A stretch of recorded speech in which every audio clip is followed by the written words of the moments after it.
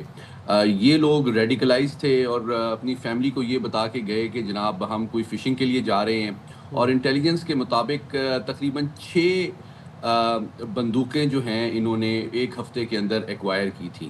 ان کے پاس لائسنس تھا، اور پھر انہوں نے جا کے ان باپ اور بیٹے نے یہ حملہ کیا. اور جو تازہ ترین اطلاعات ہے اس کے مطابق ان کی جو ریڈیکلائزیشن ہے اور جو انتہا پسند سوچ ہے اس کا مرکز بھی خود آسٹریلیا میں ہی یہ انہوں نے کچھ دینی تعلیم حاصل کی اور ریڈیکلائز ہوئے. 2 مہینے سے جو ساجد اکرم کا بیٹا ہے نوید اکرم وہ بے روزگار تھا، اور اس سے پہلے وہ ایک مستری کے طور پہ محنت مزدوری کرتا تھا، لیکن 2 مہینے سے اس کے پاس کوئی روزگار نہیں تھا.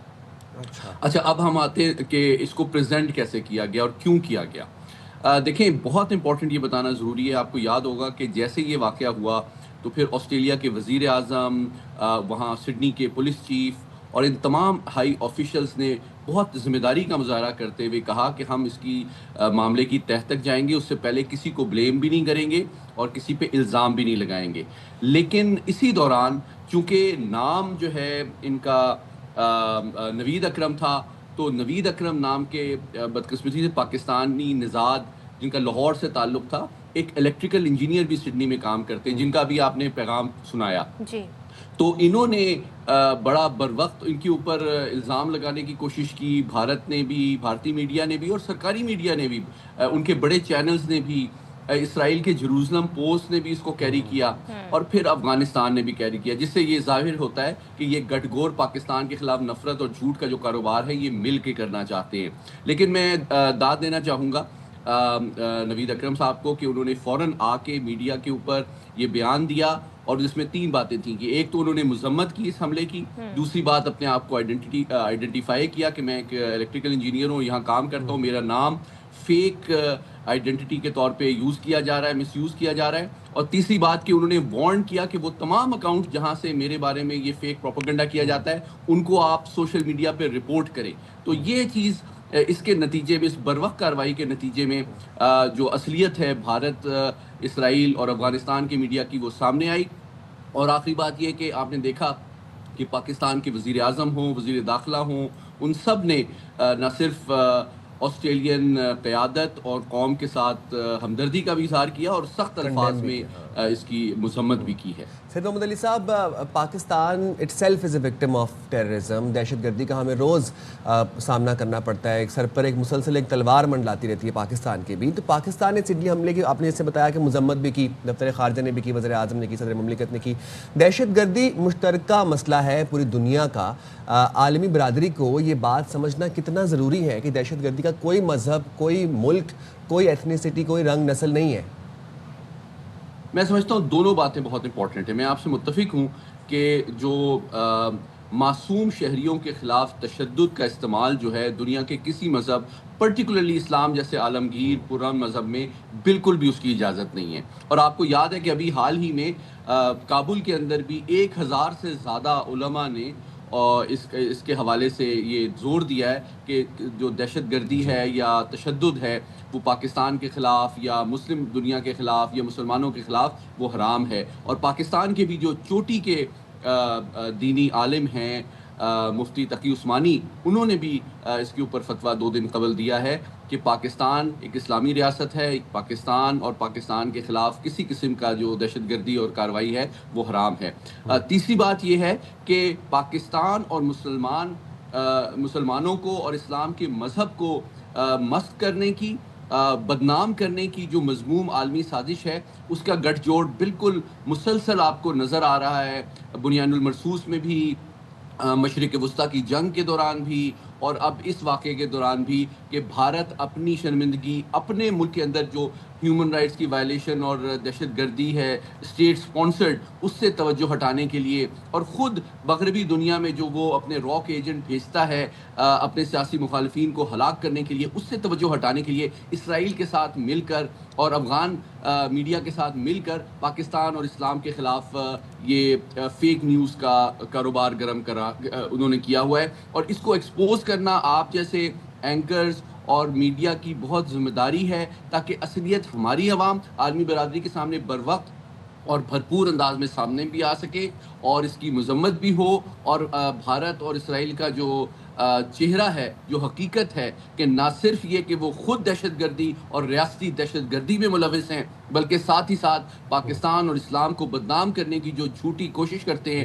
اس کو ایکسپوز روزانہ کی بنیاد پہ کرنا ہم ضروری سمجھتے ہیں۔ ایک چھوٹی سی بات میں ایڈ کرنا چاہوں، کل رات کو بھی ایک اور فیک نیوز پاکستان کے خلاف بڑے پیمانے پہ سوشل میڈیا پہ وائرل کی گئی۔ وہ یہ تھا کہ جناب پی آئی اے کا جو کریو ہے اس نے کینیڈا میں سیاسی پناہ کی درخواست دی ہے۔ اچھا، اس طرح کی فیک نیوز فوراً لیکن بر وقت پی آئی اے کی طرف سے کلیریفیکیشن بھی آئی، تو پاکستان اور اس کے اداروں کو بدنام کرنے کی عالمی سازش روزانہ کی سطح پہ بدقسمتی سے جاری ہے۔ اس لیے ہماری ذمہ داری ہے کہ ہم مل کر اپنے ہم چوکنا رہیں، سوشل میڈیا پہ نظر رکھیں اور بر وقت حقائق کے ذریعے سے ان سازشوں کو بے نقاب بھی کریں اور ناکام بھی بنائیں۔ بالکل آپ صحیح کہہ رہے ہیں کہ روزانہ کی بنیاد پہ اور جو واقعات ہوتے ہیں ہمیں ان پر نظر رکھنی چاہیے۔ تھینک یو سو مچ سید محمد علی۔ اور چاہے وہ بھارت ہو چاہے وہ افغانستان ہو، اب ظاہر ہے ہمارے پڑوسی ملک ہیں، لیکن انفارچونیٹلی ایک طرف ہمارا ازلی دشمن ہے، دوسری طرف افغانستان جہاں پر طالبان رجیم ہے جو بالکل کہتے ہیں نا ایک ڈیفرنٹ ہی موقف رکھتے ہیں، اور پاکستان نے بارہا کوشش کی، ایون کہ ڈائلاگ کا راستہ بھی اپنایا، لیکن پاکستان کے خلاف کیونکہ وہ انڈیا اور اسرائیل یہ سارے گٹھ جوڑ بنا ہوا ہے تو کوئی موقع ہاتھ سے جانے دیتے۔ ایک چیز میں اور مینشن کرنا چاہوں گی جو بڑا فلیش کرتا ہے انڈین میڈیا کہ جی the terrorist Naveed Akram is of Pakistani origin, اس واقعے کے بے نقاب ہونے کے بعد ان کو آ کر اصل حقائق بھی بتانے چاہیے پبلک تک۔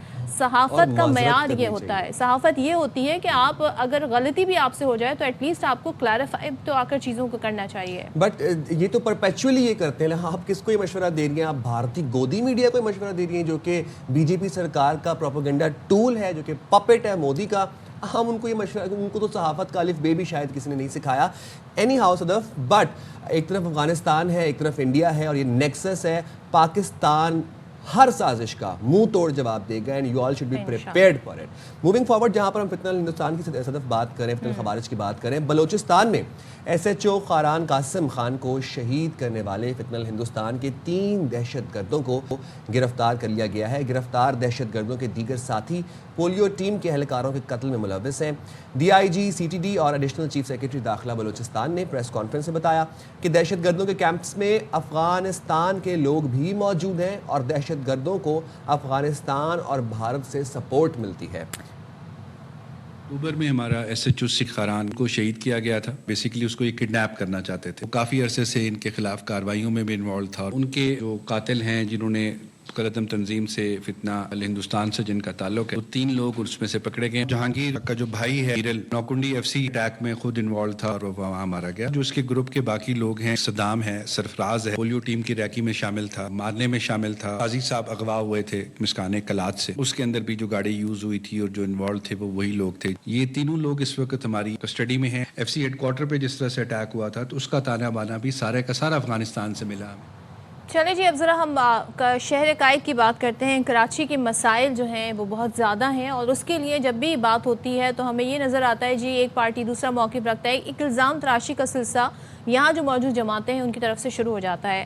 اب ظاہر ہے لڑنے کے بجائے اسے حل کرنے کی ضرورت ہے۔ میئر کراچی کی اگر ہم بات کریں، پچھلے ہم کچھ عرصے سے دیکھ رہے ہیں کہ کافی ایگریسو ٹون میں وہ میڈیا پر آتے ہیں اور اپنے مخالفین کو مخاطب کرتے ہیں، چاہے وہ کسی ڈیولپمنٹ پروجیکٹ کے حوالے سے ہو، ریڈ لائن منصوبے کے حوالے سے وہ کہہ رہے تھے جی مشکلات حل کر لی ہیں، اب کام تیزی سے ہوگا، وچ از گڈ۔ بٹ پھر انہوں نے ساتھ ہی جماعت اسلامی پہ تنقید کرتے ہوئے کہا کہ یہ اس انتظار میں ہوتے ہیں کہ کوئی حادثہ ہو اور پریس کانفرنس کرے، ان فرشتوں کو ایسا بے نقاب کروں گا کہ لگ پتہ جائے گا۔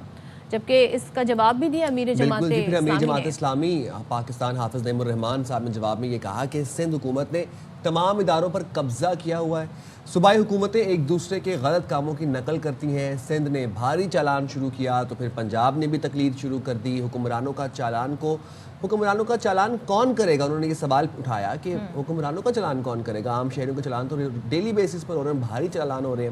اب ان حالات میں ایم کیو ایم پاکستان نے شہری مسائل کے حل کے لیے کراچی بچاؤ مہم شروع کرنے کا اعلان کیا ہے، اور ایم کیو ایم پاکستان کا یہ کہنا ہے کہ کراچی قومی معیشت کی ریڑھ کی ہڈی ہے، ملک کا استحکام کراچی کے استحکام سے وابستہ ہے، ملک کو بچانا ہے تو پہلے کراچی کو بچانا ضروری ہے۔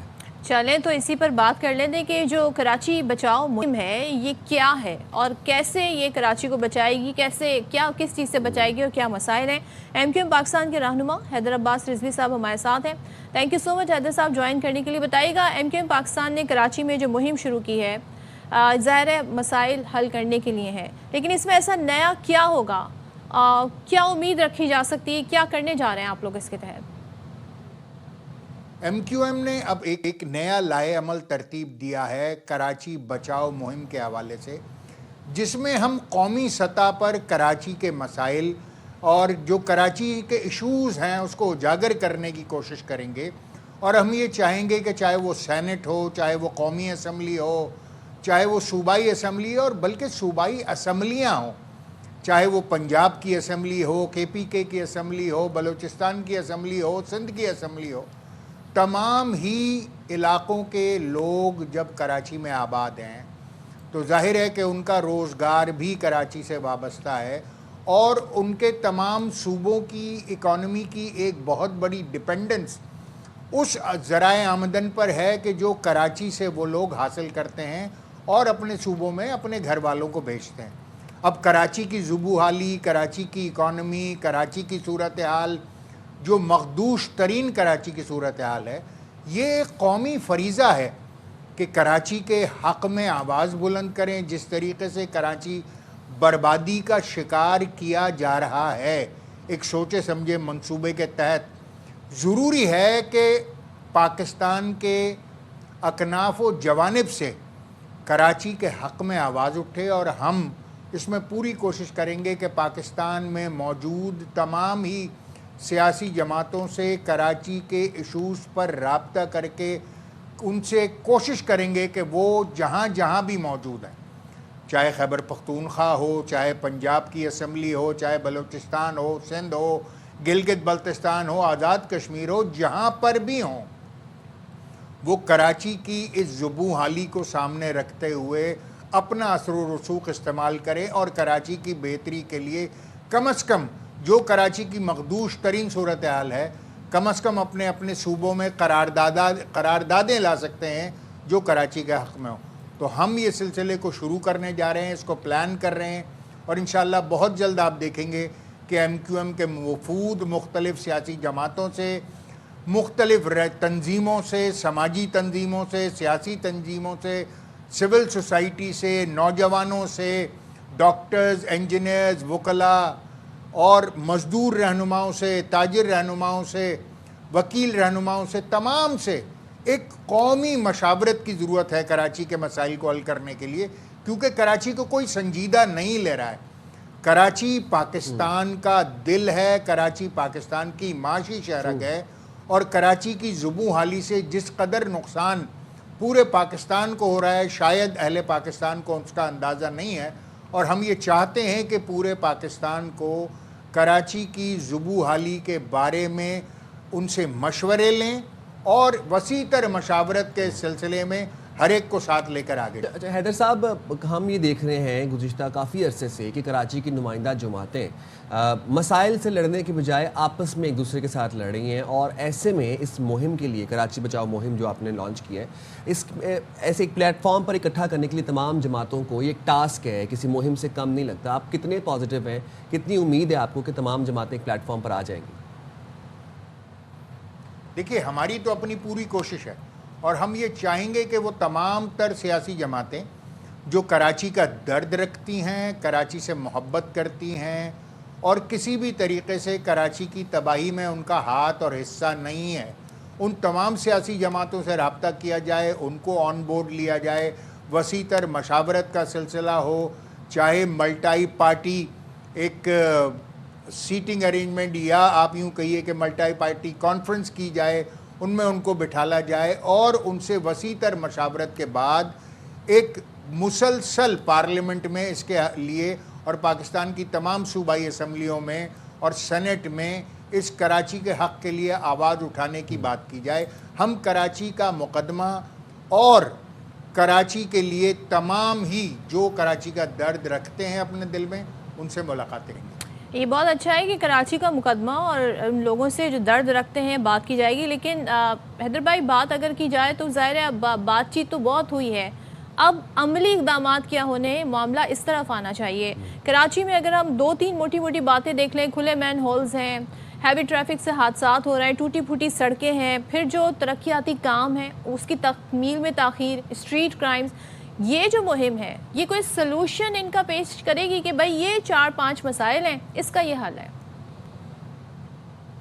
دیکھیے بڑی بدقسمتی ہے کہ جیسا کہ ابھی آپ نے کہا کہ جو کراچی کی صورتحال ہے، چاہے وہ پانی کا مسئلہ ہو، چاہے وہ بجلی کا مسئلہ ہو، چاہے وہ گیس کا مسئلہ ہو، چاہے کراچی کے انفراسٹرکچر میں سڑک کا مسئلہ ہو، چاہے وہ کراچی میں دیگر مسائل ہوں، کراچی میں لا اینڈ آرڈر کی سچویشن ہو، کراچی میں لوٹ مار کی وارداتیں ہوں، کراچی میں ہر سال تقریباً 2 سے 2,500 گاڑیاں چھینی جاتی ہیں، کراچی میں 40,000 موٹر سائیکلز کی گمشدگی یا چھینے جانے کی رپورٹنگ ہوتی ہے، کراچی میں تقریباً 20,000 موبائل فون ایک سال میں چھینے جاتے ہیں۔ اب ظاہر ہے کہ یہ جو ساری چیزیں ہیں، جو مسائل ہیں، پھر اس کے بعد جو ڈمپر لوڈر جس طریقے سے لوگوں کو کچل رہے ہیں، جس طریقے سے آج تک ہم سے 21ویں صدی میں مین ہول کا مسئلہ حل نہیں ہو پایا ہے، ایسی صورتحال میں کراچی جس زبوں حالی کا شکار ہے، جو کراچی کا انفراسٹرکچر زبوں حالی کا شکار ہے، کراچی کی کوئی ایک سڑک ایسی نہیں ہے کہ جو کسی بھی حیثیت سے سالم قرار دی جا سکتی ہو۔ یہ تو بیرونی سڑکوں کا حال ہے، اندرون محلہ جات جو سڑکیں ہیں وہاں تو اب سڑکیں ہی ختم ہو چکی ہیں۔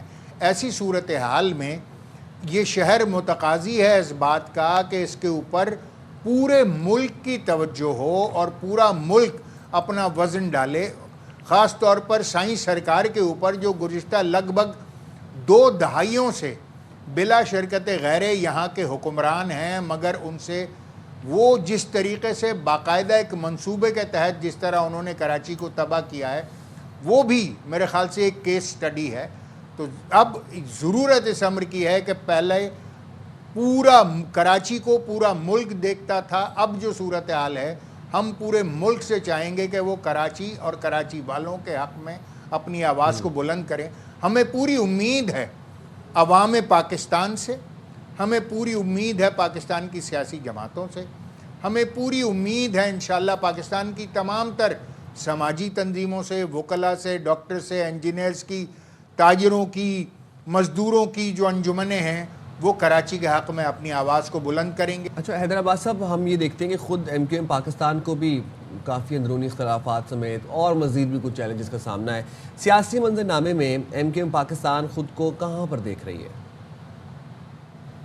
بڑی سیدھی سی بات ہے کہ ہم اس صورتحال کو جو بھی ہے، جو بھی مشکلات درپیش ہیں، کوئی بھی معاملات درپیش ہیں، ہم چیزوں کو پازیٹیولی لے کر آگے چلنا چاہتے ہیں اور ہم اپنے عوام کی خدمت بہتر طریقے سے کرنا چاہتے ہیں، اور کراچی بچاؤ مہم یقیناً اس کا ایک حصہ ہے، اور انشاءاللہ مزید ضرورت پڑی ہم نے تمام ہی پارلیمنٹ میں، سینٹ میں، قومی اسمبلی میں، سندھ اسمبلی میں، کورٹس میں آواز اٹھائی ہے، اور اب ہم اس کراچی بچاؤ مہم کے تحت پورے پاکستان کے عوام سے رابطہ کر کے کراچی کے مسائل میں ان کی شرکت و شمولیت کو، جو مسائل ہیں ان کو بہتر بنانے کے لیے ان کی شرکت و شمولیت کو یقینی بنائیں گے۔ ٹھیک ہے، تھینک یو سو مچ۔ حیدر عباس رضوی صاحب ہمارے ساتھ ہیں۔ لیٹس سی کہ ایم کیو ایم پاکستان کی کراچی بچاؤ مہم جو ہے اس کے اثرات کیا ہوتے ہیں یا پھر کیا سلوشن اس سے سامنے آتا ہے۔ We'll go on a short break کے بعد حاضر ہوں گے، stay there with us۔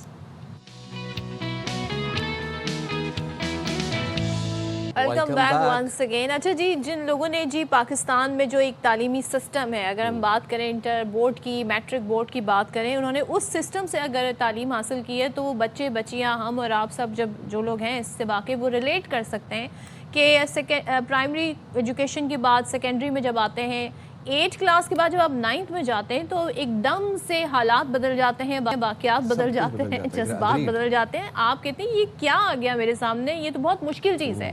تو بچے اس ٹائم پر جی انہیں ایک بڑا فیصلہ کرنا ہوتا ہے, انہیں ڈیسائیڈ کرنا ہوتا ہے کہ جی انہوں نے سائنس کی طرف جانا ہے, میڈیکل کی طرف جانا ہے, کمپیوٹر سائنس کی طرف جانا ہے, آرٹس کی طرف جانا ہے.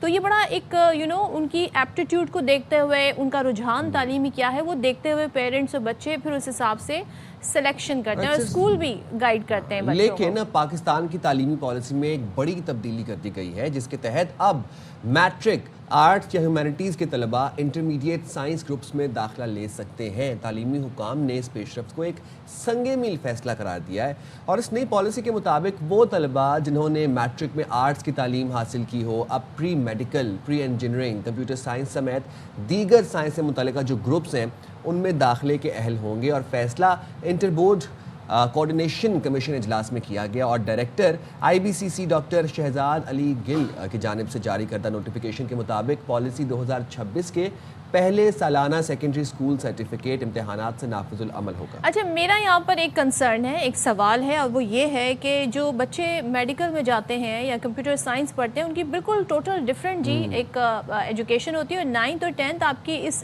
ڈائریکشن میں پہلا اسٹیپ ہوتے ہیں. اب آپ سوچیں کہ پرسنٹیج کی بنیاد پہ ایڈمیشن ملتے ہیں. اب اگر کوئی آرٹ سے کر کے pre medical, pre engineering, computer science کی طرف آ جائے تو مجھے یہ بتائیے گا کہ انہوں نے بڑی محنت کر کے ہی A گریڈ, B گریڈ حاصل کیا ہوتا ہے, لیکن آرٹس والے آسانی سے جی A+ لے لیتے ہیں, A گریڈ لے لیتے ہیں. تو کیا یہاں پر کیا معیار دیکھا گیا ہے, کس چیز کو لاجک بنایا گیا ہے, یہ میں جاننے کی کوشش کر رہی ہوں, کیونکہ یہ سسٹم جو ہے, اس سسٹم سے جی ایک بچوں کو اپنے رجحانات کا بھی آئیڈیا ہو رہا تھا, لیکن اب بچے کنفیوز بھی ہو جائیں گے, اور وہ جو محنت کر کے آگے آنا چاہ رہے ہیں وہ لوٹ پیچھے رہ جائے گی, کیونکہ وہ B گریڈ ہوں گے, وہ A گریڈ ہوں گے. تو اس پہ کام کیسے کیا جائے گا؟ پھر بات کر لیتے ہیں. ہمارے ساتھ موجود ہیں انٹرمیڈیٹ بورڈ فقیر محمد لاکھو صاحب. بہت شکریہ فقیر محمد لاکھو صاحب, آپ نے ہمارے لیے وقت نکالا. تعلیمی پالیسی میں تبدیلی کا فیصلہ ہوا ہے, یہ فیصلہ کیوں کیا گیا, اور ذرا اس کے بارے میں ایلیبریٹ بھی کیجیے گا کہ اب جو بچے کس طریقے سے ایڈجسٹ کریں گے, جنہوں نے ہیومینٹیز پڑھی ہوں گی یا آرٹس پڑھی ہوں گی, وہ پری انجینئرنگ, پری میڈیکل کیسے پڑھیں گے؟ اچھا, اس میں دیکھیں ہمیں 6 مہینے لگے ہیں اس میں, بہت ساری سٹنگ کی, ہم نے میٹنگز کی ہیں IBCC کے. میں SBCC کو ریپرزینٹ کرتا ہوں, سندھ کے تمام بورڈز کا چیئرمین بھی ہوں. اس حساب سے ہم نے نہ صرف اس پہ میٹنگ کی ہیں, اپنا پہلی ہماری میٹنگ ہوئی اسلام آباد میں, 29 بورڈ پورے اس میں, پاکستان کے 29 بورڈ اس میں شامل ہوئے.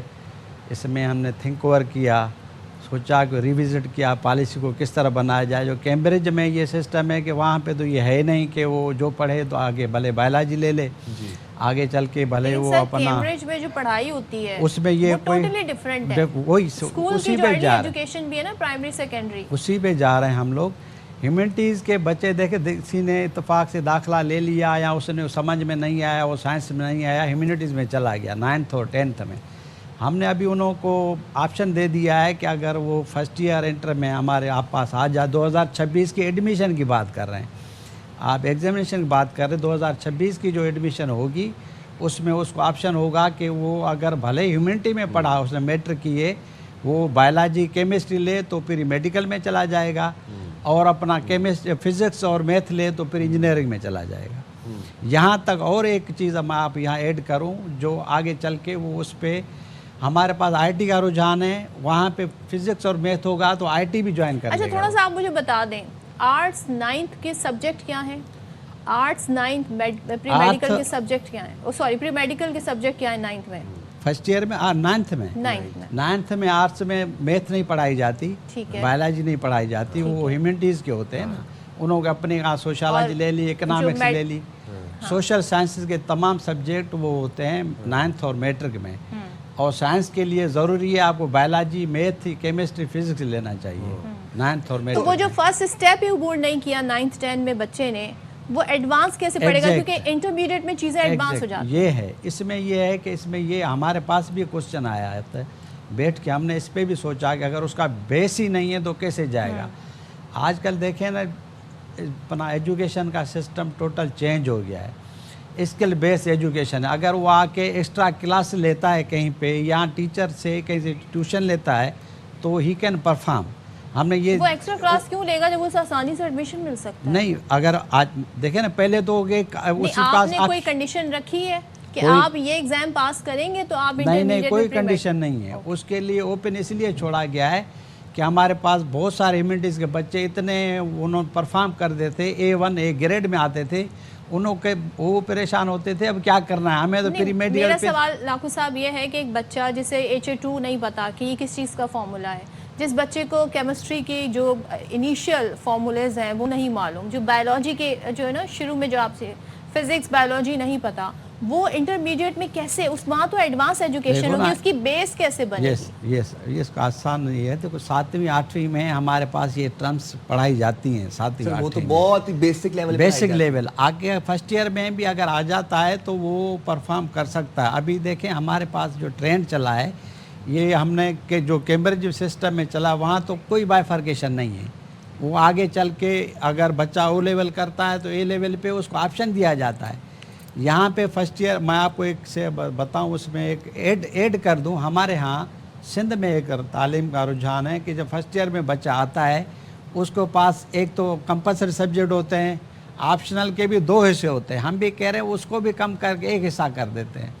ایک حصے میں اکنامکس رکھتے ہیں, ایک سائیکالوجی رکھتے ہیں, دوسرے میں مسلم ہسٹری اور اپنا اسلامک کلچر دوسرے سبجیکٹ. ہم نے اس کو بھی کم کرنے کے لیے بچوں آسانی کے لیے آپشن دیے جائیں کہ 4 تو اس کے کمپل سبجیکٹ ہو گئے, باقی 3 آپشنل لے سکتا ہے. 2 گروپ میں سے 1 گروپ کر دیں گے, یہ اور بچوں کے لیے آسانی ہو جائے گی. لیکن آپ لوگ ایڈمیشن میں کیا پالیسی پہ رکھیں گے؟ ایڈمیشن ہم دیکھیں ہمارا CKEP ہے نا, ہماری سینٹرلائز ایجوکیشن, ہماری جو سینٹرل سندھ الیکٹرانک اپنا سینٹرلائز ایڈمیشن پالیسی ہے CKEP کہتے ہیں, اس پہ یہ ابھی جو ہم نے نوٹیفائی ہوا ہے IBCC سے, یہ پھر تمام 4 برانچز کی گورنمنٹ کو جائے گا. میں پرسنٹیج کی بات کر رہی ہوں, کس پرسنٹیج پہ پھر آپ انٹرمیڈیٹ کے لیے کوالیفائی کر سکتے ہیں؟ پرسنٹیج اگر B گریڈ ہے تو he can go for science.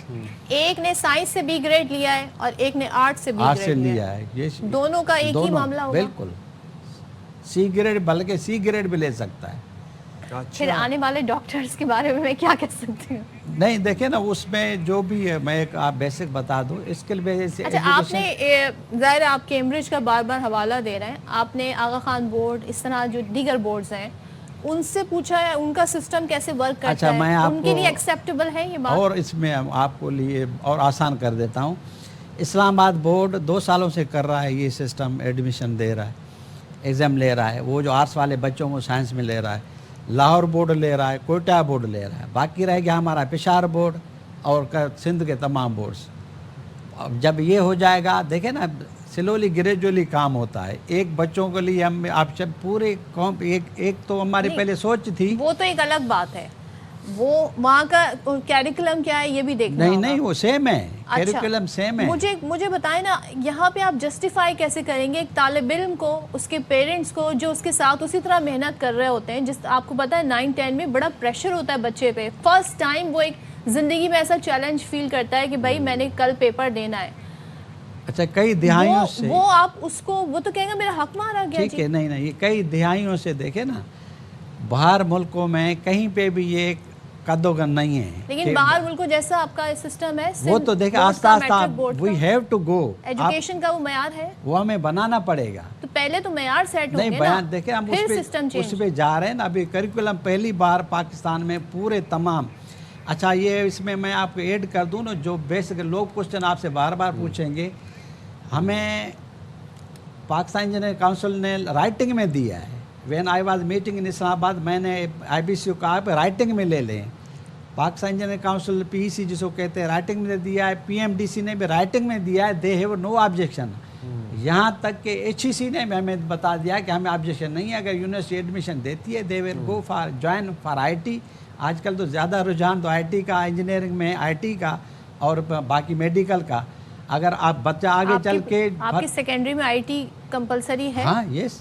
اب ہمارے اب سے دیکھیں نا, یہ ہمارے پاس ابھی جو ہم نے ہماری فیکلٹیز ہیں, پہلے ہمارے پاس آپ کے بھی نالج میں ہوگا تو pre engineering, pre medical, humanities 3 faculties ہوا کرتے ہیں. ابھی IT بھی فیکلٹی ہو گئی نا ہماری, کمپیوٹر سائنس یا اس کو IT کہہ لیں, فیکلٹی ایک ہو گئی نا, مجبور ہو گئے تو ہم آ گئے. تو اس پہ بھی یہ بھی سمجھو ہم یہ اوورسیز پاکستانیوں کے لیے بھی ہے, یہ صرف پاکستان کے بچوں کے لیے نہیں. انہوں کو مشکلات آ رہی تھی, وہ کہہ رہے تھے جب ہم نے وہاں سے او لیول کیا ہے تو ہمیں یہاں پہ آپ جوائن کرنے دیں. لیکن فقیر محمد لاکھو صاحب یہ ایک بات ہمیں سمجھنی پڑے گی کہ جس بچے نے 9th 10th میں بیسک فزکس کیمسٹری بایو ہی نہیں پڑھی, جس کو پتہ ہی نہیں ہے کیمسٹری میں کوولنٹ بانڈز کیا ہوتے ہیں, بایو میں ریسپیریٹری سسٹم کیا ہوتا ہے, آپ کا ڈائجسٹیو سسٹم کیا ہوتا ہے, وہ انٹر میں جا کے ایڈوانس لیول کیسے پڑھے گا؟ اگر وہ پڑھ بھی رہا ہے تو پھر تو اللہ ہی مالک ہے بچے کا بھی, اس کے کریئر کا بھی اور سارے نظام. نہیں دیکھیں اس پہ دیکھیں جو اپنی ایج ہوتی ہے نا پڑھنے کی,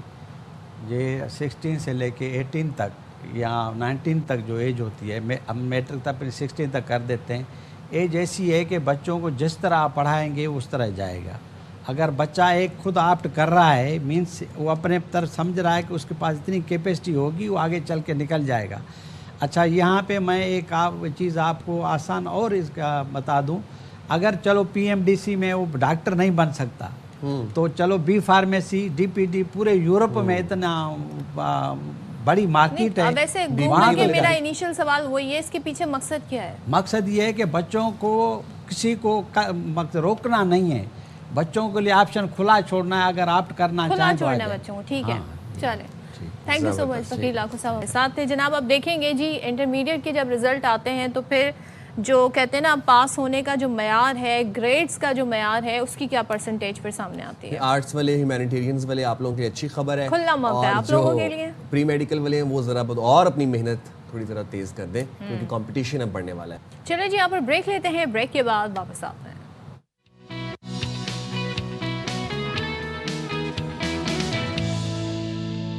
ویلکم بیک. اور ذرا سیاسی منظرنامے پہ بات کر لیتے ہیں تحریک انصاف کے حوالے سے. جی تحریک ان کی جو حکمت ہے, سیاسی جو حکمت عملی ہے, اس کو تبدیل کرنا ہوگا. یہ بات کون کہہ رہا ہے؟ یہ بات وہ کہہ رہے ہیں جو کبھی پاکستان تحریک انصاف کا حصہ ہوا کرتے تھے, سابق گورنر سندھ.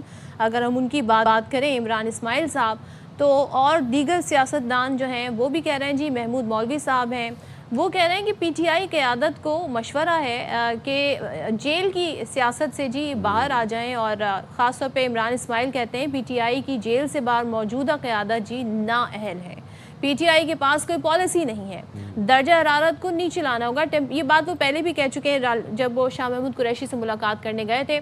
اچھا مسلم لیگ نون اور پیپلز پارٹی سے بھی مذاکرات کرنا ہوں گے, یہ بات یہ سیاستدان کہہ رہے ہیں. اچھا جی, وزیر اعلیٰ خیبر پختونخوا سہیل آفریدی یہ کہتے ہیں کہ پنجاب کی وزیر اعلیٰ مجھے مشورے نہ دیں, ہماری تربیت بانی PTI نے کی ہے, انہی کی سنیں گے, اور ہمیشہ مشورہ دینے والے ملک کو نیچے لے کر جا رہے ہیں. انہوں نے کیا کہا ذرا آپ بھی سن لیں.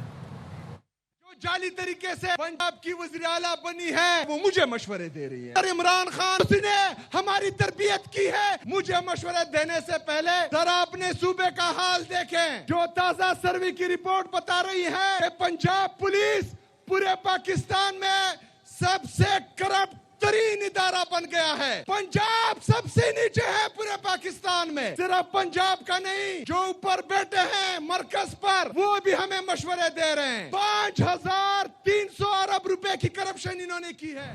تو چلیں جی اسی پہ بات کر لیتے ہیں. ہمارے ساتھ PTI کے رہنما شوکت یوسفزئی صاحب موجود ہیں. تھینک یو سو مچ شوکت یوسفزئی صاحب جوائن کرنے کے لیے. پہلے تو یہ بتائیے گا, تھوڑا عرصے پہلے بھی ہم نے دیکھا تھا فواد چودھری, محمود مولوی, عمران اسماعیل کافی سرگرم ہوئے تھے, شاہ محمود سے بھی ان کی ملاقاتیں ہوئی تھی, اور ایک بات جو کہی گئی تھی وہ یہ کہ جی ٹیمپریچر کو نیچے لانا ہوگا, بات چیت کا راستہ اپنانا ہوگا.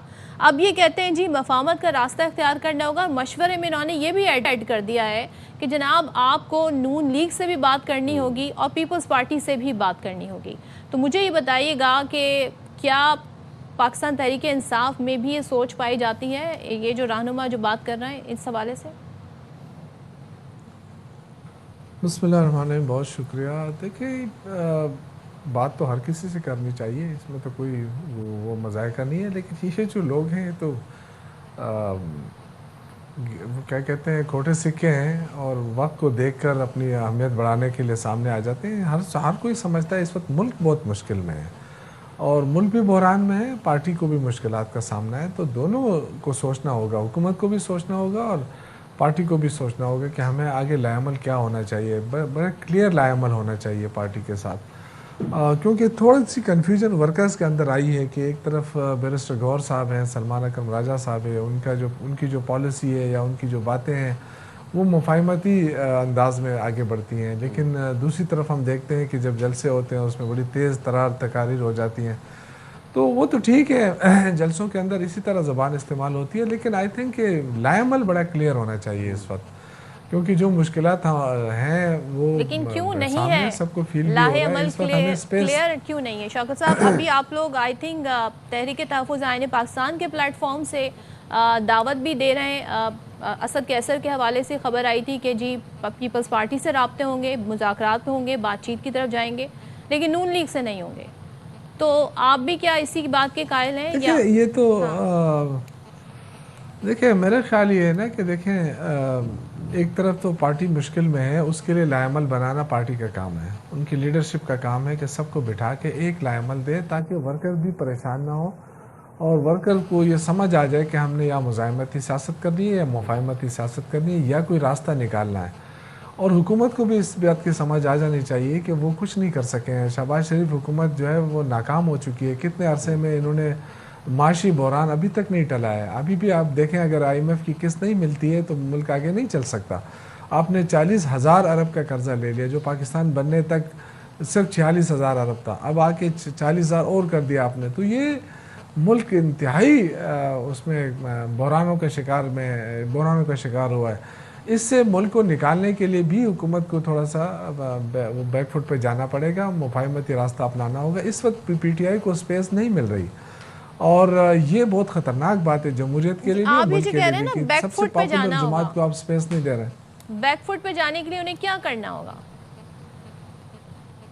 دیکھیں سپیس، پولیٹیکل سپیس کریٹ کرنی پڑے گی، ماحول بنانا پڑے گا جس میں آپ مذاکرات کر سکیں۔ آپ اگر ایک طرف عمران خان کے اوپر سختیاں کریں گے، ان کی بہنوں کو جیل میں ان کی ملاقاتوں پہ پابندیاں لگائیں گے اور آپ غیر ناجائز مقدمے بنائیں گے ورکروں کے اوپر، دھمکیاں دیں گے، تو اس طرح تو معاملات نہیں چل سکتے، کیونکہ آپ کا ملک اتنا وہ نہیں ہے اس وقت، آپ کو اتنے اچھے کنڈیشن میں نہیں ہے کہ آپ اس طرح کی دھمکیاں دے رہے ہیں۔ آپ کو سیاسی استحکام پیدا کرنے کی ضرورت ہے ملک میں، کیونکہ آپ کے سارے انویسٹر بھاگ رہے ہیں، تو زیادہ ذمہ داری تو حکومت پر بھی عائد ہوتی ہے نا۔ جب آپ کے پاس انویسٹر نہیں ہوں گے، سرمایہ کاری نہیں آئیں گی اس ملک میں، تو ملک چلے گا کیسے؟ یہ سوچنا پڑے گا، صرف قرضوں پہ تو ملک نہیں چلتا۔ آپ نے اتنا عرصہ گزار دیا، آپ ابھی تک عمران خان کر رہے ہیں، عمران خان کے بغیر تو آپ کا کوئی سسٹم ہی نہیں چل رہا، آپ کا کوئی ٹی وی چینل، یعنی آپ نے نام بند کر دیا، سب بند کر دیا، لیکن اس کے بغیر تو کوئی ٹاک شو بھی نہیں ہو رہے ہیں۔ تو اس کا مطلب یہ ہے کہ وہ پاپولر ہیں، اس کو تسلیم کیا جائے، سپیس دینی چاہیے پارٹی کو۔ ظاہر ہے پارٹی کے اندر اتنے آپ کے اختلافات ہیں، تو عمران اسماعیل صاحب اس پر بات بھی کر رہے ہیں جب وہ یہ کہتے ہیں جناب کہ سینئر قیادت جو ہے وہ نااہل ہے کہ وہ پارٹی کو صحیح مشورہ نہیں، آپ کے پاس کوئی ڈیزائن ہی نہیں ہے کہ اس جو سچویشن ہے، جو امپاس ہے، اس سے کیسے نکلیں۔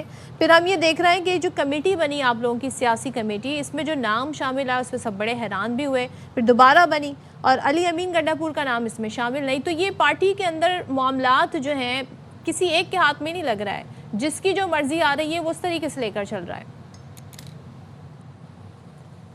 دیکھیں یہ تو وہ لوگ ہیں جو پارٹی کو مشکل وقت میں چھوڑ کر چلے گئے ہیں، جو لوگ رہ گئے ہیں انہوں نے قربانیاں دی ہیں، اس میں کوئی شک نہیں ہے۔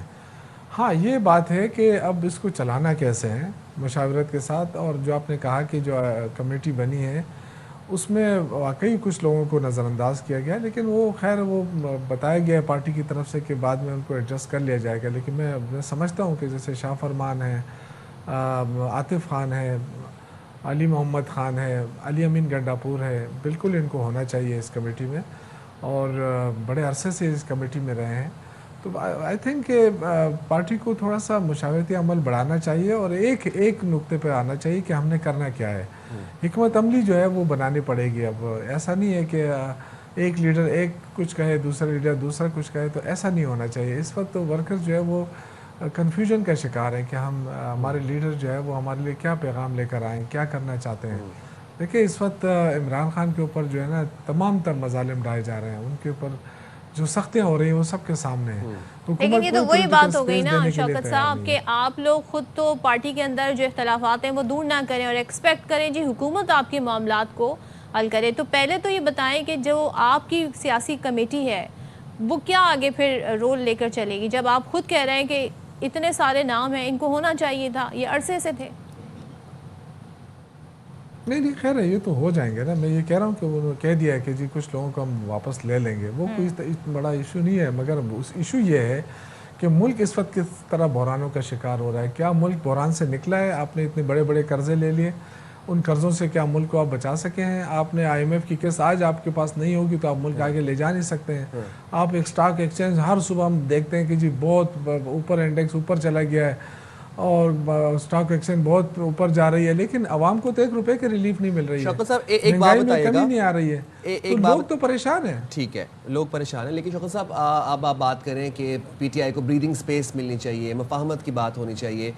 پرانی بات نہیں ہے, 7-8 مہینے پہلے کی بات ہے کہ باقاعدہ اسپیکر قومی اسمبلی ایاز صادق کی قیادت میں مذاکراتی وفد بنا, حکومتی وفد ٹیبل پر ہوتا تھا, اور ہم نے دیکھا بہت سی نشستیں ہوئیں. PTI کا وفد ہمیں بہت نان سیریس لگتا تھا. اس ٹائم پر بھی شرائط تھیں کہ پہلے شرائط قبول ہوں, اس کے بعد پھر ہم ٹیبل پر بیٹھیں گے حکومتی وفد کے ساتھ. اس دفعہ بھی یہی نظر آ رہا ہے کہ شرائط بھی ہیں, مفاہمت کی بات بھی کرنی ہے, اور بیچ میں ایک آدھی دھمکی بھی لگا دی جاتی ہے کہ تحفظ آئین کے پلیٹ فارم سے پیپلز پارٹی سے بات کریں گے, نون لیگ سے بات نہیں کریں گے. تو اس دفعہ کیا مطالبات ہیں, اور پہلے مطالبات پورے ہوں گے اس کے بعد مفاہمت چاہتے ہیں آپ لوگ؟ دیکھیں حکومت میں بیٹھے لوگ جو ہے نا, یہ تو سارا ایاز صادق جیسے لوگ ایسے گیم کھیل رہے ہیں, کوئی سنجیدہ بات تو نہیں ہے. اگر سنجیدہ بات ہوتی, ملک کے لیے ہوتی, تو ابھی تک سارے معاملات حل ہو چکے ہوتے. لیکن وہ جو بیٹھے ہیں حکمران, وہ فارم 47 کے لوگ ہیں, وہ انتقامی سیاست کر رہے ہیں. یعنی عمران خان کے اوپر جو الزامات انہوں نے لگائے ہیں, ایک گھڑی کے اندر ابھی تک وہ بند ہے نا. 190 ملین پاؤنڈ کا جو الزام, وہ تو آلریڈی پڑے ہوئے ہیں اکاؤنٹ میں, وہ تو کسی نے لیے نہیں ہے. ایک گھڑی کی بات ہے تو 5300 ارب روپے کی کرپشن تو ابھی IMF نے بتایا کہ لیکن جب آپ 47 کی حکومت کہتے ہیں, بس جواب ہی نہیں دے رہے ہیں. تو پیپلز پارٹی سے پھر کیسے بات کریں گے؟ وہ اس سے مبرہ ہیں کیا آپ کے نزدیک؟ دیکھیں پیپلز پارٹی ہم نے جمہوری سیاست کی تھی, لیکن بدقسمتی ہے کہ آج ان کی جو ہے وہ کمپرومائز ہوئی ہے, اور ایک چند عہدوں کے خاطر انہوں نے اس حکومت کو سہارا دیا ہوا. اگر وہ آج بھی ہٹ جائیں تو یہ حکومت ختم ہو جائے گی. لیکن ان کی مجبوریاں ہیں, ان کے اوپر کیسز تھے, وہ کیسز ڈیلے ہو گئے ہیں یا ان سے ہٹا دیے گئے ہیں, ان کو ریلیف مل گیا ہے, تو وہ تو اس کمپرومائز سیاست پہ آ گئے ہیں. لیکن اس وقت جو ملک ہے وہ تو مشکل میں ہے نا. اگر میں نے آپ سے جیسے عرض کیا کہ اگر IMF کی قسط اگلی نہیں ملتی تو آپ ملک کو آگے نہیں لے جا سکتے. آپ کے سارے سرمایہ کار باہر جا رہے ہیں. اس وقت سیاسی استحکام نہیں ہے. اگر سیاسی استحکام نہیں ہوگا تو آپ کیسے اپنی معیشت کو بہتر کریں گے؟ آپ کی ایکسپورٹ ختم ہو رہی ہے. اگر ایک صوبے کا وزیر اعلیٰ بار بار اس طرح کے بیانات دے گا تو پھر سیاسی استحکام کی کیسے بات ہوگی؟ آج آپ چاہتے ہیں جی مذاکرات ہو, بات چیت ہو, وہی حوالہ جو اسپیکر کا دیا ابھی سائم نے, اس وقت تو آپ لوگ ان اجلاسوں سے اٹھ کے چلے گئے, تو اب آپ پھر سے چاہتے ہیں وہ انیشیٹ ہو؟ گورنمنٹ نے تو معاملہ شروع کیا تھا. صدف دیکھیں میری بات تو یہ کہ وزیر اعلیٰ جو ہے وہ کیا کرے, 10 مرتبہ تو چاہ چکا ہے کہ اپنے لیڈر سے ملاقات کر لے. اس کے خلاف جتنی کمپین چلائی گئی وفاقی وزراء کی طرف سے سہیل افریدی کے خلاف, کبھی اس کو دہشت گردوں کا سہولت کار کہا گیا, کبھی اس کے خلاف منشیات کا وہ ڈال دیا گیا, کبھی کیا ایک چیز ثابت کر سکیں. اس کا مطلب ہے کہ یہ نان سیریس لوگ بیٹھے ہوئے ہیں نا مرکز کے اندر. دیکھیں سب سے زیادہ ذمہ داری تو حکومت کی ہوتی ہے کہ وہ سیاسی استحکام لائے ملک کے اندر. اپوزیشن کو اشتعال دلانے والے وزراء جو ہیں وہ کیسے یہ بتا دیں بس کہ اپوزیشن کو اشتعال دلانے والے بھی ہیں, نان سیریس بھی ہیں, اور فارم 47 کے بھی ہیں, تو پھر آپ مفاہمت کس سے کرنا چاہ رہے ہیں؟ پھر مفاہمت کی بات کس سے ہوگی؟ دیکھیں یہ اب ظاہر ہے مفاہمت کی بات, چونکہ سارے اختیار اس وقت اسٹیبلشمنٹ کے پاس ہیں. یہ جو بیٹھے ہوئے ہیں یہ مورے ہیں, ان کے پاس کوئی اختیار نہیں ہے. اور چاہے اسٹیبلشمنٹ یہ بات مانے یا نہ مانے کہ وہ جی وہ سیاسی نہیں ہے, یا لیکن سپورٹ ہو رہی ہے ان کی. بہت شکریہ شوکت صاحب, آپ نے باخبر پوائنٹ آ گیا سر آپ کا, بہت شکریہ باخبر سویرا کے لیے وقت نکالا. دیکھتے ہیں کہ اب یہ اونٹ کس کربٹ بیٹھتا ہے. جو بھی اپڈیٹس ہوں گی we'll keep following that and we'll let you all know. چلیں جی, Moving forward. باقی یہ کہ آگے بڑھتے ہیں, اور آج جی بڑا امپورٹنٹ ہے. ایک دم سے آپ نے جی یہ چائے کا کپ اٹھا لیا, خیریت تو ہے؟ جی بالکل خیریت ہے. آج ہم انٹرنیشنل ٹی ڈے سیلیبریٹ کر رہے ہیں, تو میں نے کہا اپنی چائے کا کپ ہاتھ میں پکڑ لوں. اچھا اس چائے کے کپ سے ویسے صدف آپ نے اچھا ہو کہ آپ نے آبزرو کیا, لیکن اتنے ہی کینلی ایک مخصوص ہمارے جو پڑوسی ہیں وہ بھی آبزرو کرتے ہوں گے جب ہم چائے کا کپ ہاتھ میں اٹھاتے ہیں نا, اچھا مجھے حیرت ہے کہ جب یہ دن آتا ہے کیونکہ دنیا بھر میں عالمی دن منایا جا رہا ہے, وہ لوگ کیا کرتے ہوں گے, مناتے ہوں گے چائے کا دن؟ بھارتیوں کو انٹرنیشنل ٹی ڈے بہت بہت مبارک ہو جناب. سب کو مبارک ہو. لیکن بھائی اب چائے ہمارے یہاں تو لوگ سمجھتے ہیں جی سردی کا موسم آئے گا تو ذرا چائے زیادہ پئیں گے. پاکستانی وہ قوم ہے جن کا ریکارڈ ہے کہ وہ سب سے زیادہ چائے پینے والوں میں شامل ہیں, اور کوئی بات کرنی ہے چلو چائے پی لیتے ہیں, بور ہو رہا ہے چلو چائے پی لیتے ہیں, کوئی کام نہیں ہے چلو چائے پی لیتے ہیں, 3-4 دوست آ گئے چائے پی لیتے ہیں, اداسی ہو رہی ہے چائے پی لیتے ہیں,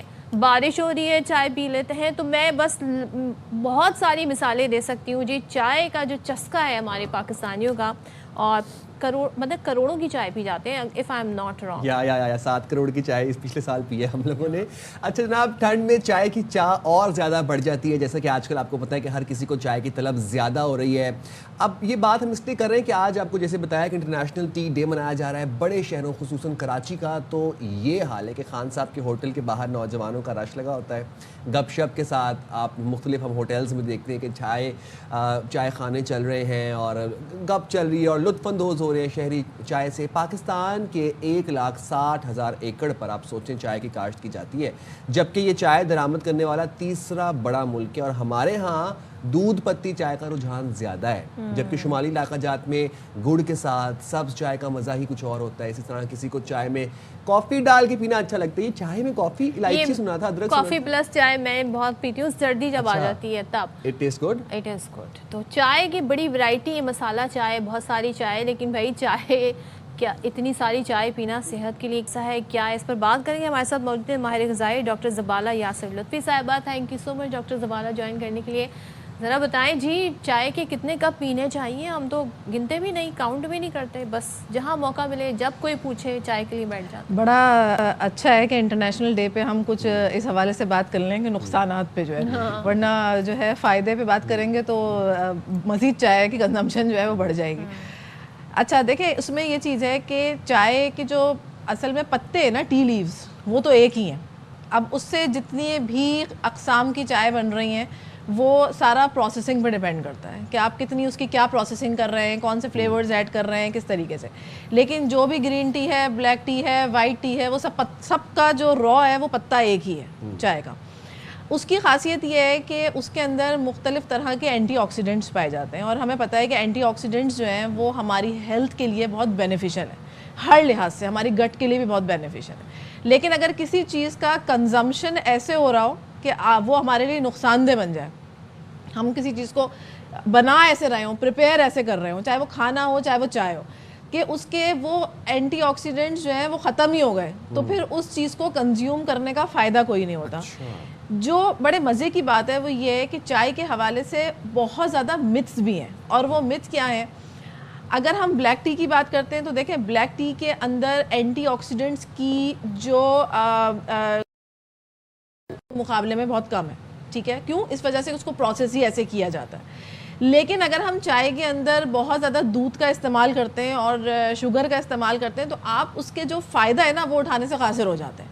تو لیکن یہ بھی کہیں نہیں ہے کہ آپ جو ہے وہ دودھ والی چائے نہ پئیں, ایسا نہیں ہے.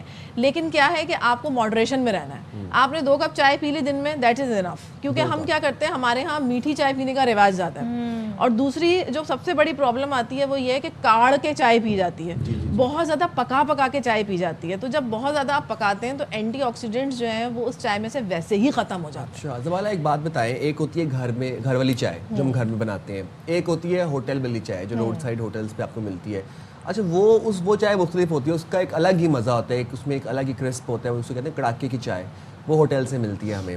ڈفرینس کیا ہے, کون سی بہتر ہے, ہوٹل والی پینی چاہیے کہ نہیں پینی چاہیے؟ دیکھیں میں نے ایک پروسیسنگ اسٹیپ بتایا, وہ کیا ہے کہ کاڑ کے چائے نہیں پینی چاہیے, یعنی کہ بہت پکا کے چائے نہیں پینی چاہیے. اب چاہے وہ گھر میں بن رہی ہو یا ہوٹل میں بن رہی ہو, آپ نے جو ہے وہ چائے جو پینی ہے وہ دم والی پینی ہے, جو صحیح طریقہ ہے چائے بنانے کا. کہ آپ نے جب چائے کو پکانا نہیں ہے, آپ نے اس کو وہ بہت ہلکی چائے ہوتی ہے. عمومی طور پہ ہمارے ہاں تو بہت ہی زیادہ پکا کے چائے پی جاتی ہے. تو اگر آپ نے پانی کو بوائل کر لیا ہے, بوائل کرنے کے بعد آپ اس کے اندر پتی ڈالیں اور چولہا بند کر دیں, اس کے بعد آپ اس کے اندر دودھ اور چینی ڈال کے چائے پئیں, تو یہ ہلکی چائے ہوتی ہے اور آپ کو وہ اینٹی آکسیڈنٹس مل جاتے ہیں. خاص طور پہ جو کیتیکنس وغیرہ کہلاتے ہیں، یہ اینٹی آکسیڈنٹ ہے، بہت اسپیشل اینٹی آکسیڈنٹ ہے جو ہمارے لیوز میں ہوتا ہے.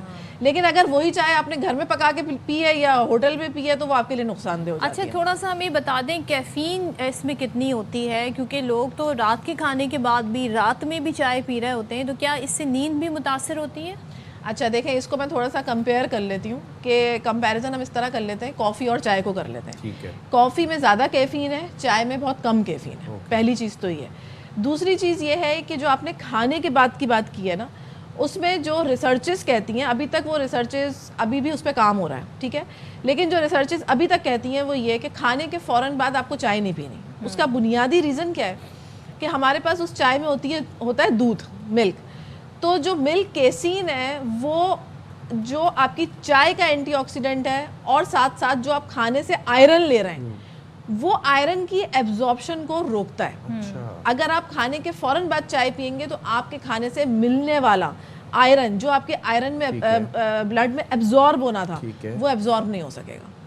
تو وہ آپ نے جو نیوٹرینٹس لینے تھے نا وہ نیوٹرینٹ نہیں مل رہا ہے آپ کو، تو آپ نے فوراً کھانے کے بعد چائے پی لی تو وہ دودھ جو ہے وہ پرابلم کریٹ کرتا ہے. اچھا تو چائے اگر آپ نے پینی بھی ہے تو آپ کھانے کے 1 گھنٹے بعد پئیں تاکہ جو کھانا آپ نے کھایا تھا اس کے نیوٹرینٹس ایبزارب ہو جائیں بلڈ میں پراپرلی. اور ہم اینٹی آکسیڈنٹس کی بات کر رہے ہیں تو بلیک ٹی اور سبز چائے میں جو اینٹی آکسیڈنٹس ہوتے ہیں یہ کس حد تک ہمارے امیونٹی سسٹم کو مضبوط بناتے ہیں؟ دیکھیں چائے دونوں بہت اچھی ہیں لیکن دودھ کے بغیر چائے بہت اچھی ہے. گرین ٹی کے حوالے سے میں ایک یہاں پر بات کروں کہ تو گرین ٹی جو ہے اس کا پروسیسنگ اسٹیپ جو ہوتا ہے وہ ایسا ہے کہ اس میں آکسیڈیشن کم کی جاتی ہے تو اس کا کلر برقرار رہتا ہے. اور گرین ٹی بنانے کا بھی طریقہ کیا ہے کہ آپ نے دم پہ رکھنا ہے. اگر آپ نے گرین ٹی بہت زیادہ پکا کے بنائی، ایک تو کڑوا ٹیسٹ آتا ہے، دوسری چیز یہ ہے کہ وہ پھر آپ کے لیے کسی طرح بھی سود مند نہیں ہے. دوسری اہم چیز یہ کہ گرین ٹی کو ویٹ لاس کے حوالے سے بھی سمجھا جاتا ہے کہ آپ گرین ٹی جتنی زیادہ پئیں گے آپ کا میٹابولک ریٹ فاسٹ ہو جائے گا، آپ کا فیٹ لاس ہو جائے گا، ویٹ لاس ہو جائے گا، جو اکثر میرے کلائنٹس مجھ سے پوچھ رہے ہیں. بلکہ گرین ٹی تو آپ کو سلو ڈاؤن کر دیتی ہے. نہیں، گرین ٹی سلو ڈاؤن نہیں کرتی، گرین ٹی آپ کا میٹابولک ریٹ انکریز کرتی ہے. اچھا جی، گرین ٹی اگر آپ خالی پیٹ پی رہے ہیں تو آپ کا میٹابولک ریٹ انکریز ضرور کرتی ہے، لیکن اگر آپ اس کے ساتھ ساتھ اپنے کھانے کے پورشنز کو کنٹرول نہیں کر رہے تو گرین ٹی کچھ بھی نہیں کر سکتی. ہاں، یہ کوئی ایسی میجک ڈرنک نہیں ہے جو آپ کی ویٹ لاس شروع کر دے گی. ایک چیز بتائیں جی، انیشیلی یہ چائنا سے شروع ہوا تھا چائے کی، اگر ہم بات کریں 2700 BCE، اور میڈیسنل پرپس تھا، ایز اے میڈیسن یوز ہوا کرتی تھی. تو اس کے ایسے بھی کوئی فائدے ہیں؟ میں آپ کی بات کو وہیں سے کنٹینیو کرتی ہوں جہاں میں نے ابھی چھوڑا تھا کہ جب ہم گرین ٹی کو کنزیوم کر رہے ہوتے ہیں نا زیادہ، مثال کے طور پہ آپ کوئی بھی پورشن کنٹرول کر رہے ہیں، یہاں سے میں اس کی میڈیسنل ویلیو پہ آتی ہوں. جو آپ پورشن کنٹرول کر رہے ہیں تو پورشن کنٹرول کرتے کرتے ایک وقت آتا ہے کہ ایک پلیٹو آ جاتا ہے، آپ کا ویٹ کم نہیں ہو رہا ہوتا. تو ایسی سچویشنز میں اگر آپ گرین ٹی کا کنزمپشن شروع کرتے ہیں تو وہ آپ کے میٹابولک ریٹ کو ایک دم فاسٹ کرنے کی کوشش کرے گا، کیونکہ وہ پلیٹو آ گیا ہے. اب آپ کی سمجھ میں نہیں آ رہا کہ آپ کیا کریں، آپ کتنی کیلوریز کو کٹ کریں گے. تو آپ نے اس وقت میں گرین ٹی اگر لے لی ہے تو وہ آپ کے میٹابولک ریٹ کو فاسٹ کرے گی آپ کے ڈائٹ پلان کے ساتھ. جہاں تک میڈیسنل ویلیو کا تعلق ہے تو میں نے آپ کو یہی بات بتائی کہ اس کے اندر اینٹی آکسیڈنٹس ہیں. جب اینٹی آکسیڈنٹس ہوتے ہیں تو وہ اینٹی آکسیڈنٹس باڈی کے اندر جا کر آپ کی سیلز کی زندگی بڑھاتے ہیں. اگر وہ اینٹی آکسیڈنٹس آپ کو پراپرلی نہیں مل رہا ہے کہ آپ نے زیادہ پکا لیا یا پھر آپ نے اس کو کسی دودھ کی چیز کے ساتھ کھا لیا اس وقت میں، تو جب وہ اینٹی آکسیڈنٹ نہیں مل رہا ہے تو اس کی میڈیسنل ویلیو زیرو ہو گئی. میڈیسنل ویلیو اگر آپ نے اس کی لینی ہے تو آپ نے اس کو دم کر کے ہی چائے کو پینا ہے جناب، زیادہ پکانا نہیں ہے. یہ آج کا میسج ہے ٹی ڈے پر. اور چائے کم سے کم پئیں، اور ٹھیک ہے دودھ پتی بھی پئیں، لیکن اگر آپ اس کا 2 کپ رکھیں دن میں تو کوئی حرج نہیں ہے. Thank you so much doctor Zubala ہمارے ساتھ تھے. ہاں جی، تو اب آپ نے چائے جب بنانی ہے اپنی زیادہ پکانا نہیں ہے، ماننا پھر بھی کسی نے نہیں. ویسے ایک بات ہے کہ پکی ہوئی وہ والی چائے نا مزہ ویسے اسی کا ہی آتا ہے، کڑک چائے وہی ہے. ظاہر ہے رن وے جو ہوتا ہے وہ پلین کے لیے ہوتا ہے، لیکن ظاہر ہے وہاں جو سٹاف ہوتا ہے، گراؤنڈ پہ جو سٹاف ہوتا ہے اکثر و بیشتر وہ بھی جو ہے وہ کیڈی ٹائپ جو گار ہیں اس طرح کی گاڑیاں چلا رہے ہوتے ہیں. اب آپ کو ایک منظر ہم دکھانے جا رہے ہیں، وہ جی امریکہ میں پیش آیا ہے. اور یہاں پر آپ دیکھ سکتے ہیں کہ اچانک کار کی چھت پر ہوائی جہاز آ جاتا ہے. تو یہ جی لینڈنگ کر رہا تھا ہوائی جہاز اور نیچے جی گاڑی تھی. امریکی ریاست فلوریڈا میں ہوا ٹیکنیکل خرابی کے بعد طیارے کو ایمرجنسی لینڈنگ کرنا پڑا. اور ایک گاڑی اس کی زد میں آئی. خوش قسمتی سے طیارے اور گاڑی میں سوار افراد محفوظ رہے, ان کو کوئی جانی نقصان نہیں ہوا. لیکن یہ مناظر بڑے خوفناک ہیں, بھاری جانی نقصان بھی ہو سکتا تھا, کیونکہ دیکھیں یہ تو لینڈ کر رہا تھا یہ طیارہ, اور رن وے مجھے یہاں پہ آس پاس کہیں نظر نہیں آ رہا. رن وے نہیں ہے, یہ ایکچوئل روڈ ہے. ایکچوئل روڈ ہے, یہ تو میں کہہ رہا ہوں رن وے مجھے کہیں پر نظر نہیں آ رہا. اور آپ دیکھیں کہ دوسری سمت سے بھی گاڑیاں آ رہی ہیں, تو خدا نہ خواستہ یہاں پر بہت بڑا حادثہ بھی ہو سکتا تھا. بٹ خبر یہ ہے کہ جو عملہ تھا, آپ کو پائلٹ کی جو پرفارمنس ہے اس کو داد دینی پڑے گی جی, کہ اس نے اس طریقے سے لینڈنگ کی کہ گاڑی میں سوار شخص بھی اور پلین کے میں اندر لوگ بھی محفوظ رہے. Smart. So anyhow, we'll go on a short break. We'll be right back in a short flash. Stay there with us.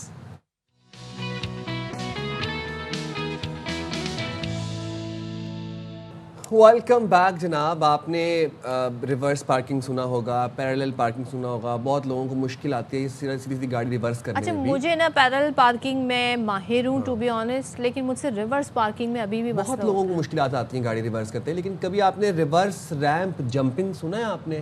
کہ مطلب آپ کو ذرا ایک ویڈیو دکھاتے ہیں, مناظر دیکھیں, ساتھ ساتھ تبصرہ کرتے ہیں. یہ جناب دیکھیں, ڈرائیور کا آپ کو بتا دیں کہ سلطان گولڈن صاحب کی گاڑی ڈرائیو کرے, اور یہ ریورس ریمپ جمپ کیا, جو کہ اس کے بعد انہوں نے ریکارڈ بریک کیا اور عالمی ریکارڈ اپنے نام کیا. کیا بات ہے جی. اور یہ قومی ہیرو, انہوں نے تیز ترین ڈرائیو کرتے ہوئے 1 میل کا فاصلہ صرف 57 سیکنڈز, یہ کوئی منٹوں والی بات نہیں بتا رہے ہم آپ کو, یہ 57 سیکنڈز میں طے کیا. اس سے پہلے ریکارڈ جی 2022 میں امریکی ڈرائیور کے پاس تھا, جنہوں نے 1 میل کا فاصلہ 1 منٹ 15 سیکنڈ میں طے کیا. سو یقیناً انہوں نے بڑا زبردست طریقے سے, کہتے ہیں نا, یہ والا ریکارڈ توڑا ہے. سلطان گولڈن نے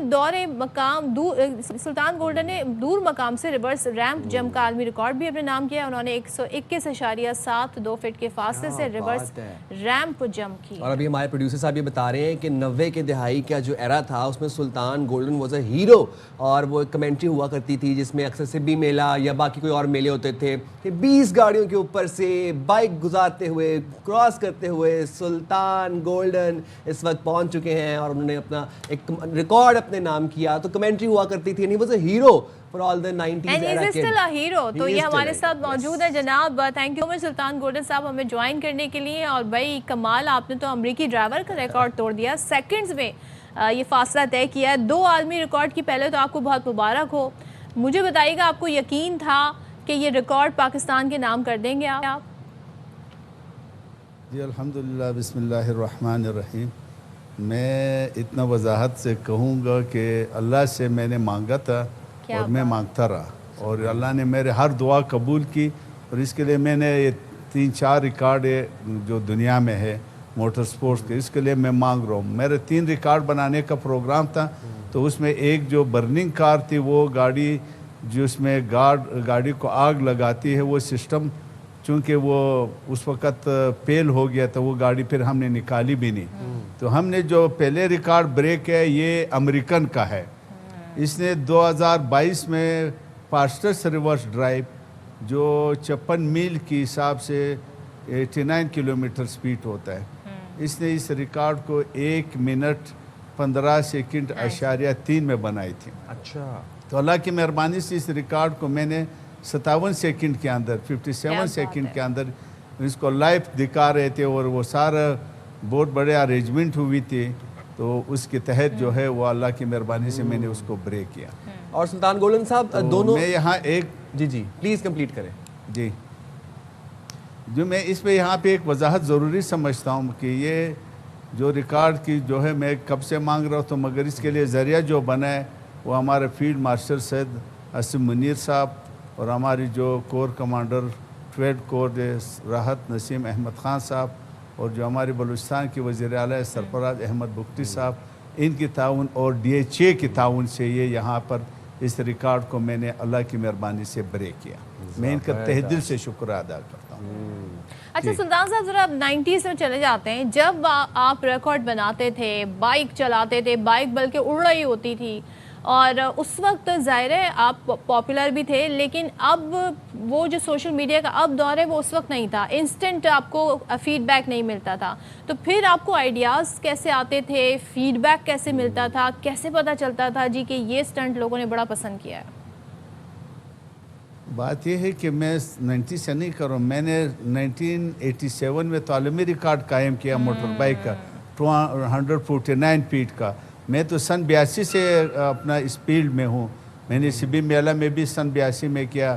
پھر جو ہے میں ہارس اینڈ کیٹل شو میں آنا چاہتا تھا 1994 میں، تو وہاں پہ چونکہ پہلے میرے فکس نہیں ہوا تھا، پھر وہاں کور کمانڈر صاحب نے میرا جو ہے منٹو پارک میں پروگرام دیکھا، اس میں میں کامیاب رہا. پھر 1985 میں الیکشن کی وجہ سے ہارس اینڈ کیٹل شو نہیں ہو گیا. 1986 میں اللہ کی مہربانی سے وہاں پہ میں نے ریکارڈ کیا، جس میں سے شیخ زائد بن سلطان آل نہیان جو پریزیڈنٹ یونائٹڈ عرب امارات تھے وہ مہمان خصوصی تھی، اور ہماری جنرل محمد جاولک شہید صاحب رحمۃ اللہ علیہ وہاں کی مہمان خصوصی. میں نے یہ ریکارڈ اللہ کی مہربانی سے وہاں بھی شو پیش کیا، جو بڑے خوش ہوئے. حالانکہ انتظامیہ نے معذرت کے ساتھ میرے لیے کوئی ٹرافی نہیں رکھی تھی، تو وہ خود جو ہے وہ شیخ زائد کہتے ہیں میں اس سے ملنا چاہتا ہوں. اور سلطان گولن صاحب شائقین خوب داد بھی دیتے ہیں، ہم نے دیکھا اسٹینڈنگ اوویشن آپ کو اس والے ایونٹ پہ بھی ملی. ایک بات بتائے گا، اب تو خیر بہت جدت آ گئی ہے، ٹیکنالوجی بہت ایڈوانس کر گئی ہے، سسپینشنز ایسی آ گئی ہیں، حفاظتی گیئر ایسے آ گئے ہیں. جب ہم 80-90 کی دہائی کی بات کرتے ہیں، اس ٹائم پر جب آپ کیا کرتے تھے سٹنٹس تو کوئی خاص حفاظتی اقدامات بھی نہیں ہوتے تھے، گاڑی بھی نارمل سی ہوتی تھی، بائک بھی ایک نارمل سی ہوتی تھی. تو اس ٹائم پر اپنے آپ کو محفوظ رکھنے کے لیے کیا حفاظتی تدابیر اپناتے تھے؟ اپناتے بھی تھے یا نہیں اپناتے تھے؟ نہیں، میں اس کا وضاحت کروں. جب سے بھی میں نے اس کام موٹر بائک تو ہمارے پاس اس اسپیشل جس کا موٹر بائک جمپ کے لیے بنی ہوئی تھی، ہر کمپنی نے بنائی ہوئی ہے، تو مگر پاکستان میں اویلیبل نہیں تھا. ہم عام نارمل بائک سے اس کو کرتے تھے. پھر ہم نے اسپیشل بائک منگوائی تھی، وہ اس سے میں نے وہ ریکارڈ بنائی تھی جو 249 22 کاریں رکھی ہوئی تھی. وہ تو اتنا کہ لینڈنگ پلیٹ فارم کو بھی کراس کیا، وہ 249 فٹ کا ریکارڈ ہوا. جس طریقے سے ہم نے یہ 1 میل آج 57 سیکنڈ کے اندر طے کیا. پھر یہ جیسے میں نے یہ ریورس جمپ، یہ امریکن کا ریکارڈ، یہ میں تھوڑا سا وضاحت کرنا چاہتا ہوں. میں یہ بات کرتا ہوں، انشاءاللہ اس سے سب میرے ساتھ مطمئن بھی ہوں گے اور وہ اتفاق بھی کریں گے. اللہ سب سے بڑا سپر پاور ہے. اس کے بعد جو امریکہ اپنے آپ کو سپر پاور کہتے ہیں، ان کی 2 ریکارڈ میں نے اللہ کی مہربانی سے 2 دن پہلے توڑی تھی. ایک ریورس سپیڈ کا، دوسرا جو ہے پاردس ریورس جمپ جو انہوں نے 2014 میں امریکن نے بنائی تھی. اس پہ دنیا میں سینکڑوں لوگوں نے ٹرائل کیا مگر اس ریکارڈ کو نہیں بریک کر سکا. مجھے اللہ رب العزت نے اس میں کامیابی عطا کری. یہ سب عوام کی دعائیں ہے. میرے لیے بہت لوگوں نے دعا کی ہے. ہر لوگ جو بھی ملے جس کو پتہ تھا کہ بھائی یہ ریکارڈ ہو رہا ہے، انہیں اللہ کی میرے کہ ہم نے تہجد بھی آپ کے لیے پڑھی، راتوں کو ہم روئے اللہ سے کہ اللہ پاک آپ کس میں کام. میں نے تو دونوں ریکارڈ آج چکانے. یہ ایک بات ہے دنیا میں جتنا بھی یہ ایونٹ کیونکہ اس میں بہت زیادہ جھٹکا لگتا ہے کہ کوئی آدمی جب ایک جمپ کر لیتے ہیں دوبارہ کر نہیں سکتا ہے. میں نے تو اسے 1 دن پہلے بھی ریہرسل جمپ کیا تھا جس میں میں نے 165 فٹ جمپ لگائی. میرا پروگرام تھا کہ اس کو اتنا ہی بڑا جمپ کروں، مگر چونکہ وہاں پہ ایک کڑا تھا اس کی وجہ سے گارڈین ٹو بیلنس ہو رہے تھے. پھر میں نے اس کو آگے سے جب مطلب چھوٹا ٹیک آف لے لیا، جہاں سے بھی الحمدللہ 121 فٹ 75 انچ جو ہے یہ ریکارڈ میرے بنائے. جو پہلے ریکارڈ تھا وہ 89 فیٹ کا تھا 2014 سے. تو یہ کتنا ڈسٹنس کے ساتھ، یعنی تقریباً 32 فٹ اور 0.75 پر میں نے اس کو یہ ریکارڈ کو بریک کیا. اور ہمیں دیکھا بھی ویسے ایک ویڈیو میں صدف کہ وہ جہاں پر سلطان صاحب آپ کی گاڑی ٹچ بھی ہوئی تھی وہ کسی سائیڈ بیریئر سے یا پروٹیکٹر سے لگ کے، تو وہ گاڑی کو زیادہ نقصان وضاحت کرتا ہوں. جی اس کا وضاحت یہ ہے کہ یہ جو آپ اگر امریکن کا ریکارڈ ہے کہ یہ سب کچھ گوگل پہ پڑی ہوئی ہے، میرے پاس بھی ہے، گینیز بک نے بھی اس کو اپلوڈ کیا ہوا ہے. جو وہ لینڈنگ کرتا ہے اس کی جہاں پہ بالکل فلین جگہ ہوتا ہے وہ روڈ نہیں ہوتی، اس کے لیے تقریباً وہ کم سے کم 700-800 ہزار فٹ چوڑا جو ہے اس کا چوڑائی ہوتا ہے. وہاں پہ سیفٹی بیلٹ انہوں نے بیرر ٹائپ جو بلاک ہوتا ہے وہ لگائے ہوئے، اس میں بھی ان کا جو ہے اتنے چوڑائی میں بھی وہ لگا. میرا تو چونکہ یہ روڈ سیدھا نہیں تھے، اور جس امریکن نے ریورس سپیڈ میں ریکارڈ بنائی تھی، میں اس کا بھی بتاؤں فاسٹسٹ، وہ بھی اگر آپ دیکھیں وہ بالکل سٹریٹ جا رہا ہے. میرے چونکہ یہاں ڈی ایچ اے کوئٹہ میں وہ روڈ تو انہوں نے میرے لیے تو روڈ پہلے سے نہیں بنائی، وہ اس میں ٹرن تھی،